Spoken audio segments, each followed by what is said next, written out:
children. Today we are going to discuss a very new topic, that is nationalism in Europe. Let me tell you one thing. This is the first chapter of your history, grade 10.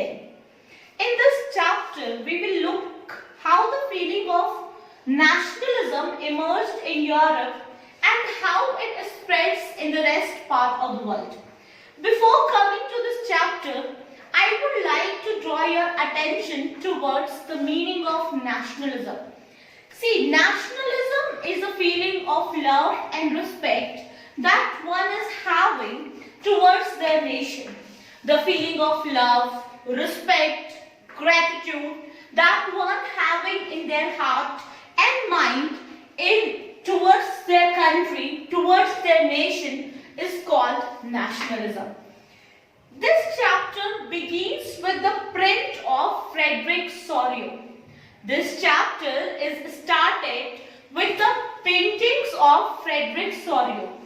Now, who is Frederick Sorio? It is an important question as well for your board exam.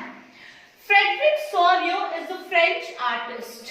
He was a French artist. He created 4 paintings. In this chapter, we will look upon one of his painting in today's class. The painting that Frederick Sorio discussed in this chapter, he named that painting as Social and Democratic Republic. Again, I am telling you, in year 1848, Frederick Sorio created a picture. He named that painting as Social and Democratic Republic. Now, what was the specialty of that painting? What was so special about that painting? So, here we will look about that painting one after one.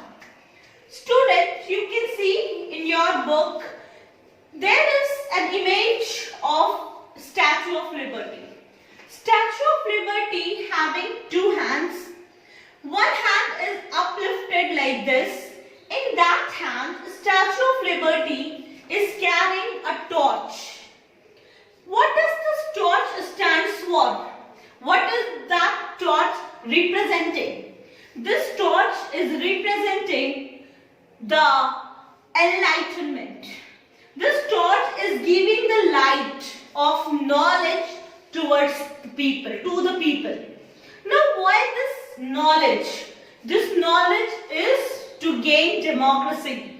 This knowledge is to accept republic. This knowledge is to gain independence and to crush monarchy from their country. So, Statue of Liberty having 2 hands.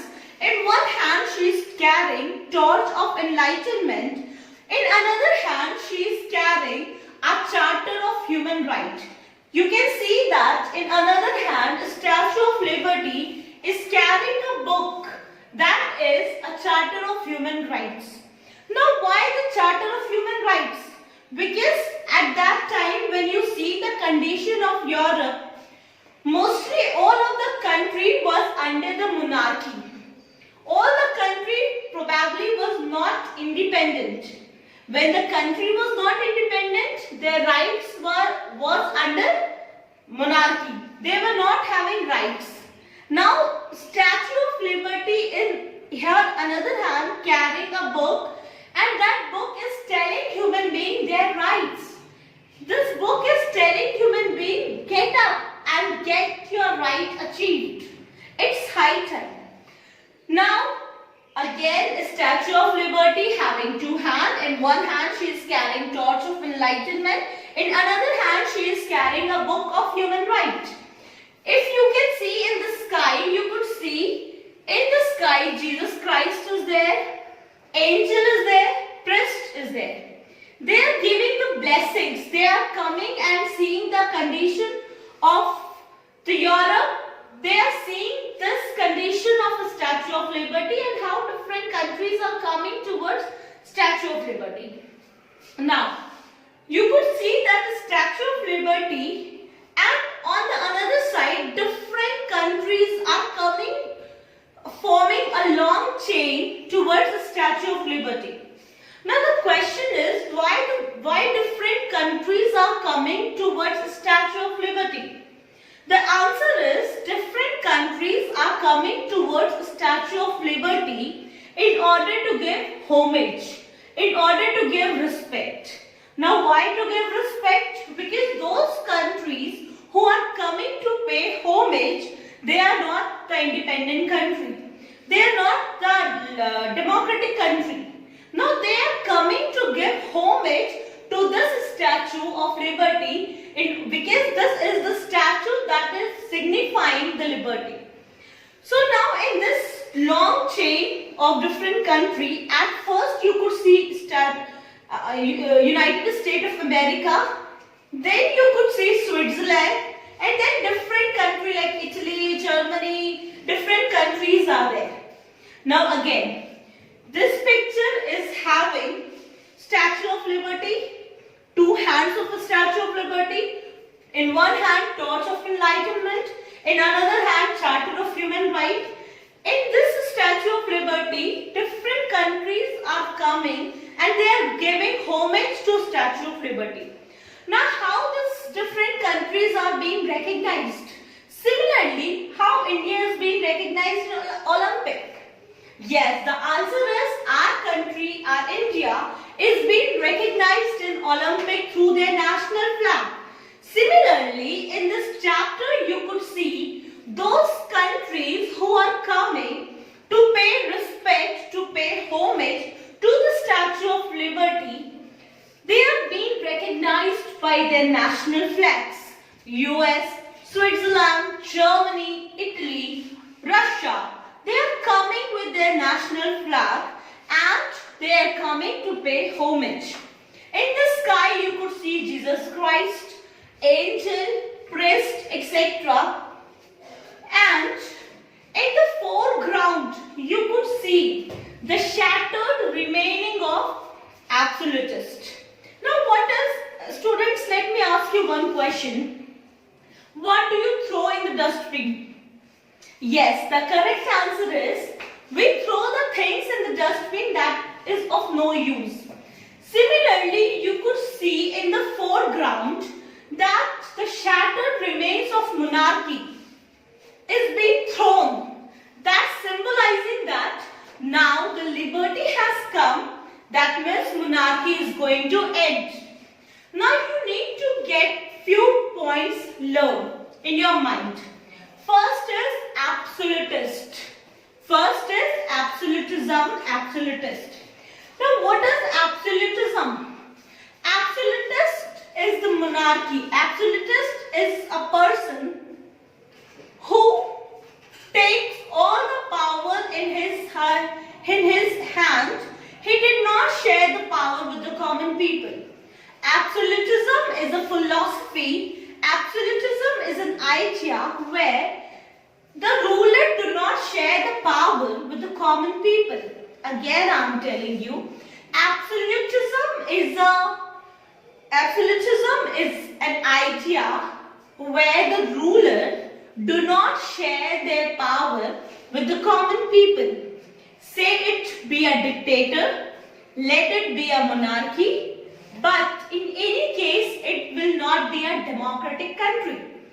Because democracy is a kind of government where rulers share the power with the common people, where there is no difference between the ruler and the citizen.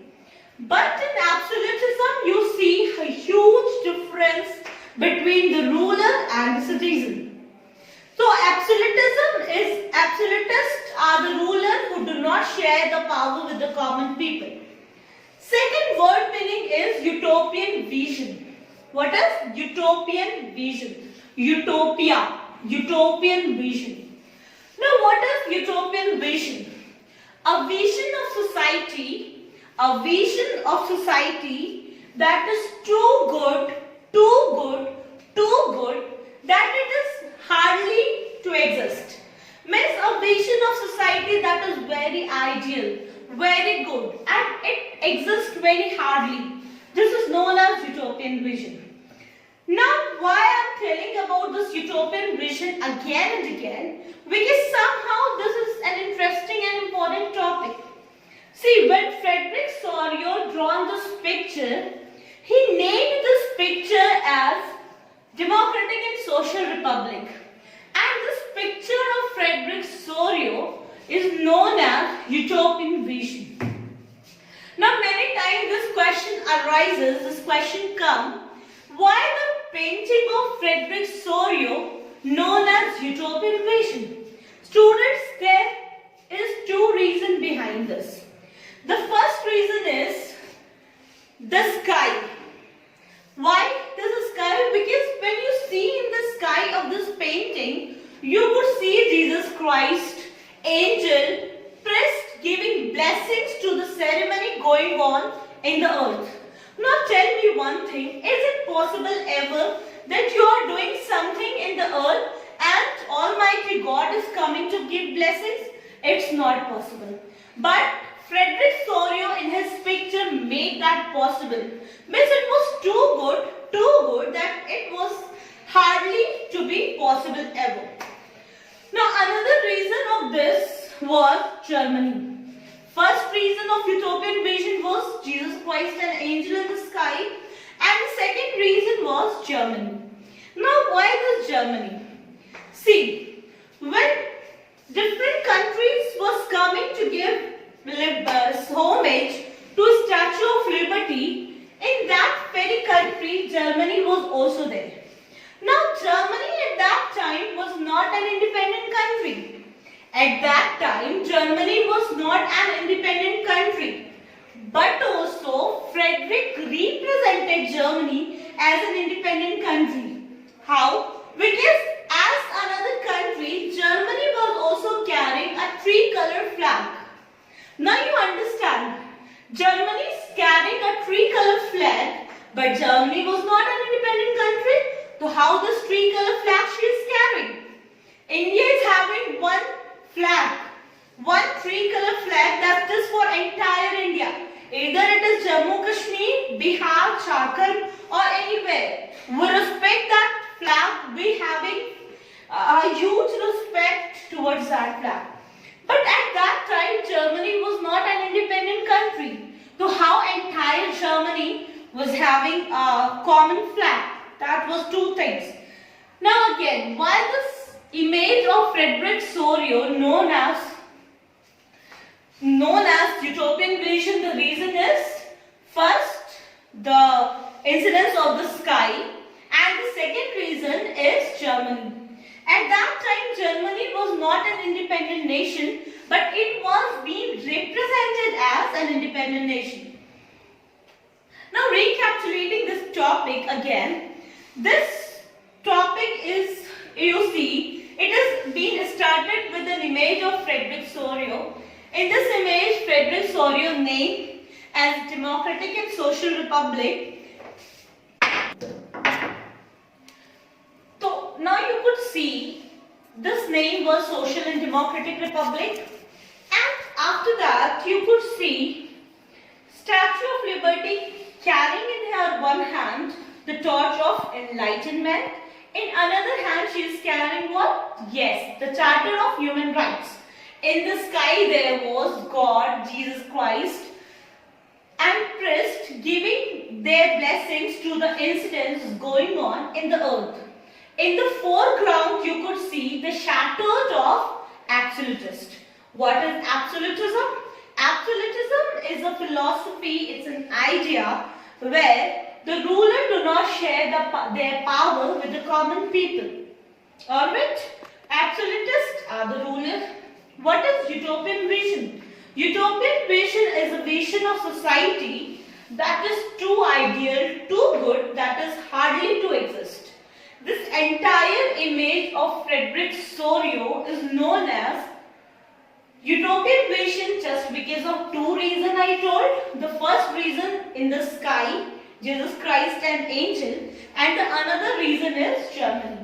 Because at that time Germany was not an independent nation, but Germany was being recognized by the national flag of its own that make that image as an utopian vision. Now moving ahead, we would like to draw our attention towards multinational dynasty and nation state. Again, I am telling you students, there is two different concepts. The first is multinational dynasty. Now, what is multinational dynasty? Multinational dynasty means where one single country is being ruled by different ruler. One single country is being ruled by different rulers. Alright? Different ruler having their different language, different flag, different religion, etc. Means there is no symbol of unity. People are not being united together. Alright. So multinational dynasty means when a single state is being ruled by different dynasty of the ruler. In another dynasty ruling. In another place, another dynasty is ruling. And different dynasties having different national flag, different flags, different language, different religion, etc. There is no scope of unity. But what is nation state? Nation state is the state where there is no difference between the ruler and the citizen. The way the ruler is living their life, the similar way the citizen is ruling. Everybody is equal before law. Whether it is a king or the ruler or any citizen, everybody is equal. Now again, what is multinational dynasty? Multinational dynasty. When a single nation is being ruled by different dynasty is known as multinational dynasty, where there is no symbol of unity. What is national state? Nation state? Nation state is the state where there is no differences between the ruler and the state and the citizen. That is called national state. Nation state. Now coming to Jacobin, now coming to different things, we will see how the feeling of nationalism emerged is somehow. The feeling of nationalism somehow did a great changes in Europe. You know what? This nationalism made away the absolutism and it brought inside the feeling of nation state. Means in order of multinational dynasty, in place of multinational dynasty, nation state emerged in Europe. So what was the result of nationalism in Europe? The result of nationalism in Europe was the formation of nation state in place of multinational dynasty. Now see, whenever we talk about nationalism, especially in Europe, it is very untrue to talk about France. See, we will now discuss about French Revolution. As I know that French Revolution you already have studied in your grade 9. Now we will again look to the brief history of France. Now why I am talking about French Revolution? Because this chapter and the feeling of nationalism in Europe somehow has its landmark, has a strong point in French history. Alright?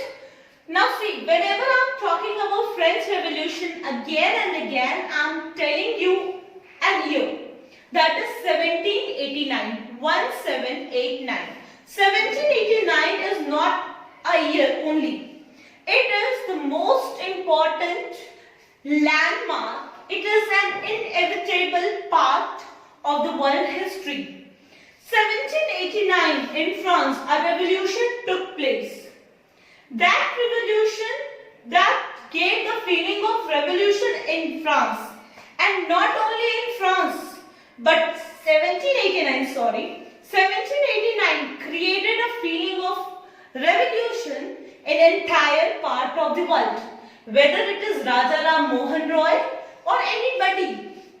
They got inspiration from the French Revolution, and somehow different part of the world made France their inspiration, and the feeling of revolution emerged from the France only. Now coming to its history. Students, as you all already know that French society was divided into three states. The society of France was divided into three states. The upper state, the second state and the third state. The first state was belonging to the clergy. The first state belonging to clergy. The second state belongs to monarchs, king, and the third state belongs to common people. As we all know that this third state was a downtrodden state. They were the states who do all the hard work, all the work they do, but they also have to pay the taxes. Means they were not having any privilege.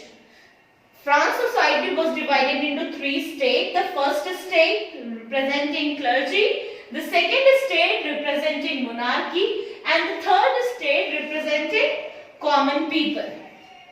Now these common people belonging to business class, peasants, etc. They do not enjoy any kind of freedom. They do all the hard work as well as they pay the taxes, and they all have to pay a huge burden.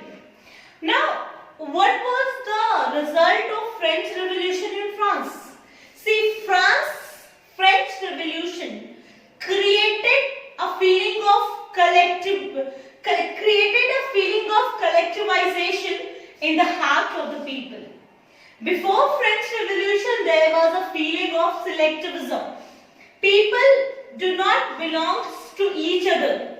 But after French Revolution, people started having the feeling of collectively.